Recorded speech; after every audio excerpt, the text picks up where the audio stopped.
আমার কাছে রবীন্দ্রনাথ একটা জাতির নাম। মানে বাঙালির ইতিহাস যদি ধরা হয়, লিখিত ইতিহাস 1200 বছরের, তো 1000 বছরের শ্রেষ্ঠ বাঙালি হিসেবেই আমি রবীন্দ্রনাথকে দেখি। এবং এটা মানে উনি তো নোবেল পুরস্কার পাওয়ার পর উনি প্রথম মানে অইউরোপীয় এবং অশ্বেতকায় মানুষ যিনি নোবেল পেয়েছিলেন। এবং আজও অবধি সাহিত্যে যে বছরে মনোনয়ন পান সেই বছরেই নোবেল পান। এটা আজ অবধি হয়নি সাহিত্যের নোবেলে যে কেউ প্রথম বছরের নমিনেশনে নোবেল পেয়েছেন। উনি মানে যাকে ইংরেজিতে বলে পলিম্যাথ, এবং উনি নোবেল নিতে তো যাননি, নোবেল কমিটি এসেছিল ওনাকে নোবেল দেওয়ার জন্য।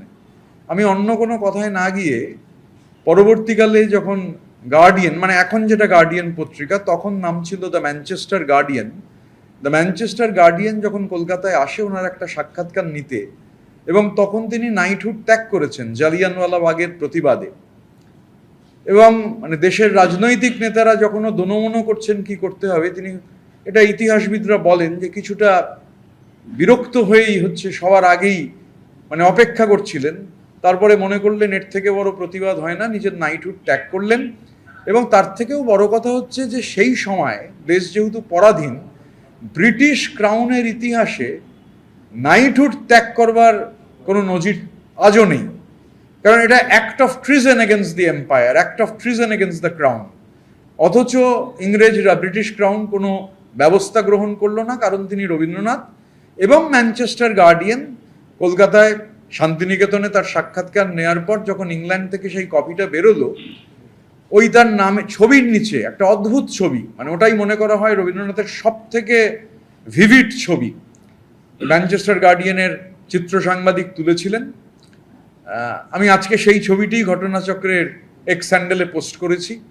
এবং ওই ছবির তলায় লেখা হলো, ম্যানচেস্টার গার্ডিয়ান লিখলো, Rabindranath Tagore is a true polymath.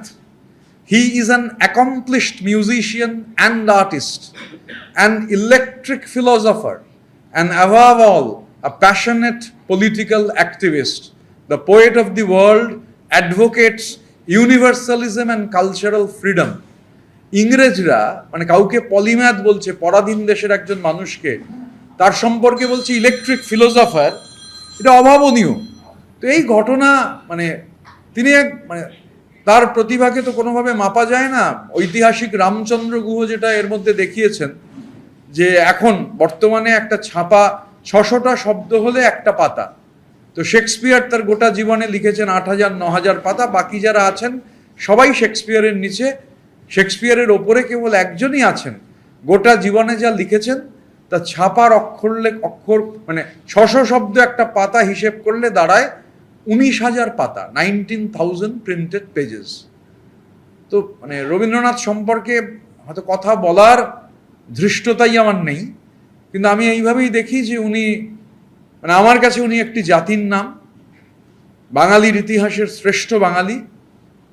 এইভাবেই আমি রবি ঠাকুরকে দেখি।